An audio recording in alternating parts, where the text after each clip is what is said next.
Hey guys, this week's video is dedicated in memory of Masha Bas Batsheva. There's just over a week till Pesach. I know it's crazy to hear, it's crazier to say. So if you haven't signed up yet for the Pesach Seders, please don't wait, please do so. And let's get ready.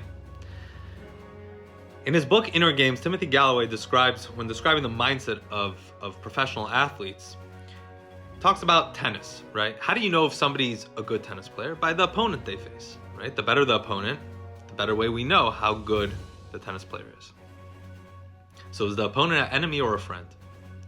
Well, he's a friend in as much as he's trying to get the most out of the player, and they're both trying to get the most out of each other, right? Nobody comes to a professional match for the popcorn. They're coming to see a good game, right? And if it's not evenly matched, if the opponent's not a worthy opponent, there's not much to see.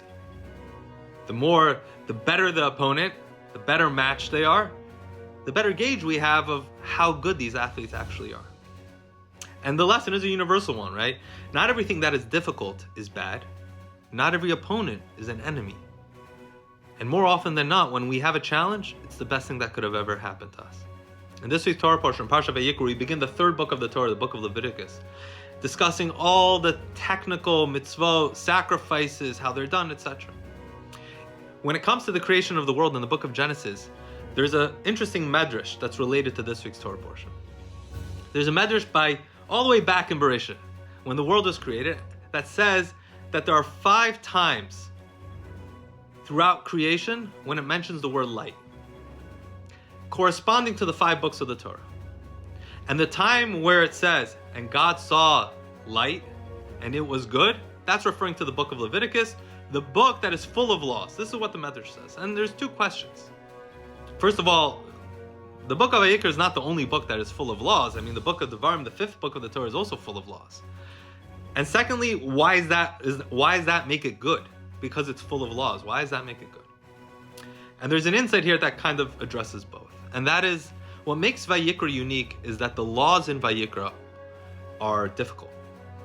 They're very difficult laws. They're very complex. There's a lot of detail to them. They're not that easy to understand. The book dealing with sacrifices, the laws of the Kohen, of the priests and the Levites and their service, and the laws pertaining to the temple. Very complex, obscure laws that are difficult to understand. And because they're difficult, that's why they're good. That's why it's good. Yeah, sure, it's not as exciting as the first 2 books of the Torah where we had stories and we had drama and we had crisis. It's not as exciting. They're more complex, they're not as easy to understand as other laws in the Torah.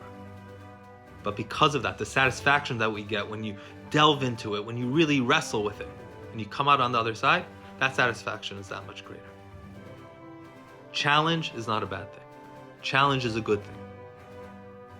When we're faced with a difficulty, this goes for anywhere in life, or a challenge, it could be that the reason why it's difficult for us is because specifically we need to deal with that. There's something there that we need to grow from.